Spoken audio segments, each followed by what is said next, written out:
I come from Northern Europe. In the 70s and 1980s, we had some big pollution disasters, industrial pollution.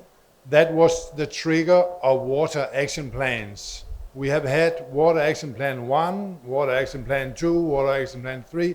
Now we also have Water Framework Directive in Europe. So I know about the large programs, water management programs. I know about them. I have also been involved in supporting implementation of a Jal Jeevan mission. I have to admit, I fear the same thing as Professor Kundo. We could end up to put a lot of pipelines which are not being filled up. So yesterday I introduced the 3 M's: monitoring, management, and making. Today I just want to raise 3 points: products, processes, and people. And I'll put a few words on that in connection with these large programs. Do you want to translate, or I'll just continue? Oh, okay. Okay, so again about these large programs.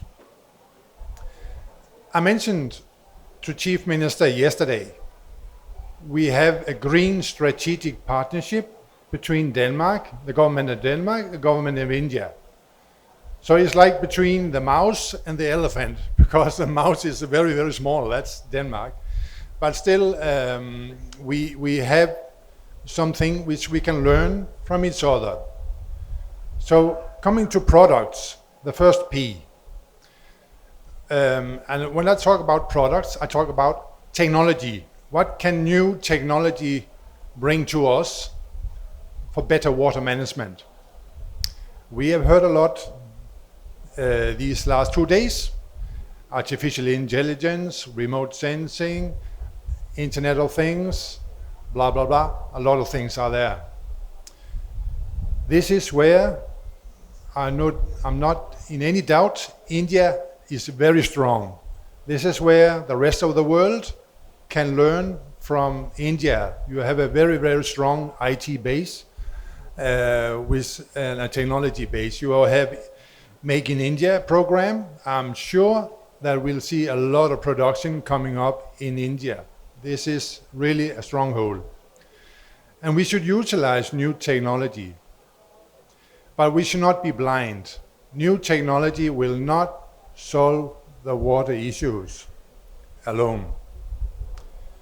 Next thing is what I call processes. Some people, they don't understand processes. What I mean by processes, I mean procedures, policies, regulations. The way we are using technologies, the way we are going to improve things, being more efficient. Not just efficiency, also what Professor Kundu, he said, social equity, equality, that's what I meant, the equality between people. So it should be a social responsibility also in the rules and regulations you're making, and it should be sustainable. How to make the processes so that you also have water for tomorrow and for your children after 20 years. So this is where the processes comes in. This is where India is not doing well, in my opinion.